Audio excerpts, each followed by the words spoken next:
ഒരു ബാത്റൂമിൻ്റെ ഫ്ലഷ് ടാങ്കിൽ നിന്ന് വെള്ളം വരുന്നില്ല എന്നൊരു കംപ്ലൈൻറ്റ് നോക്കാൻ പോയപ്പോൾ ഈ വീഡിയോ നിങ്ങളോടൊന്ന് ഷെയർ ചെയ്യണമെന്ന് തോന്നി. ഈ വീട്ടുകാർക്ക് വന്ന ഗതി മറ്റുള്ളവർക്ക് വരാതിരിക്കാൻ കൂടി വേണ്ടിയിട്ടാണ്. ബാത്റൂം കാണുമ്പോൾ വളരെ ഒരു പഴയ ബാത്റൂം പോലെയൊക്കെ നമുക്ക് തോന്നി. ഇന്ത്യൻ ക്ലോസറ്റ് ഈ വീട്ടുകാർ പറഞ്ഞു വെച്ചതുകൊണ്ടാണ്. പക്ഷേ ഈ ബാത്റൂം കൺസീൽ ചെയ്തിരിക്കുന്നത് PVC കൊണ്ടാണെങ്കിലും ടാപ്പും ആങ്കിളൊക്കെ പിടിപ്പിക്കുന്ന ഫിറ്റിങ്സില്ലേ GA കൊണ്ടാണ് അവർ കൺസീൽ ചെയ്തിരിക്കുന്നത്. ബ്രാസും PN60യും CPVC ASTയും ഒക്കെ ഉള്ള ഒരു കാലഘട്ടത്തിൽ തന്നെയാണ് ഈ ബാത്റൂം പണിതിരിക്കുന്നത്. ഈ വീട്ടുകാർ അവർക്ക് അത്ര പരിചയമുള്ള, അത്ര വിശ്വാസമുള്ള ഒരു കോൺട്രാക്ടറാണ് വീട് പണി മൊത്തത്തിൽ കരാർ ഏൽപ്പിച്ചിരുന്നത്. ഇതൊരു ലോ കോസ്റ്റ് ബജറ്റ് വീടൊന്നും ആയിരുന്നില്ല. എങ്കിലും അയാൾ എല്ലാ ബാത്റൂമുകളിലും GA ഫിറ്റിങ്സ് ആണ് ഇട്ടിരുന്നത്.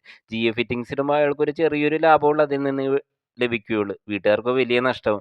ഈ GA ഫിറ്റിങ്സ് ഒക്കെ തുരുമ്പെടുത്ത് പോകുമ്പോഴത്തേക്ക് ലീക്ക് വരാനുള്ള ചാൻസ് ഉണ്ട്. അപ്പോൾ നമ്മൾ ടൈലൊക്കെ കുത്തിപ്പൊളിച്ച് ഇത് പണിയേണ്ടി വരും. രണ്ടാമത് ബാത്റൂമൊക്കെ പണി. നമ്മൾ 5-10 വർഷത്തേക്കൊന്നുമല്ലല്ലോ ബാത്റൂം പണിയുന്നത്. ഇങ്ങനെയുള്ള ചതികൾ പറ്റാതിരിക്കാൻ ലേബർ മാത്രം കരാർ കൊടുക്കുന്നതായിരിക്കും നല്ലത്.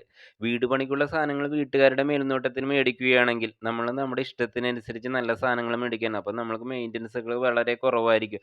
അല്ലെങ്കിൽ വീടുകളിൽ മെയിൻ്റനൻസ് ഒഴിഞ്ഞ് നേരം ഉണ്ടാവില്ല. ഞാൻ പറയുന്നത് വിശ്വാസമായില്ലെങ്കിൽ നിങ്ങൾക്ക് പരിചയമുള്ള കുറച്ച് വീടുകൾ നോക്കിക്കഴിഞ്ഞാൽ നിങ്ങൾക്ക് മനസ്സിലാകും.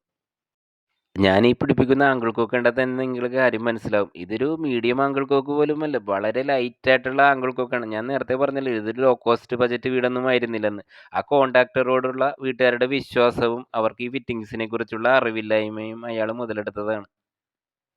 ഈ വീഡിയോ ഇഷ്ടപ്പെട്ടാൽ നിങ്ങൾ മറ്റുള്ളവരുടെ അറിവിലേക്കൊന്ന് ഷെയർ ചെയ്യണേ.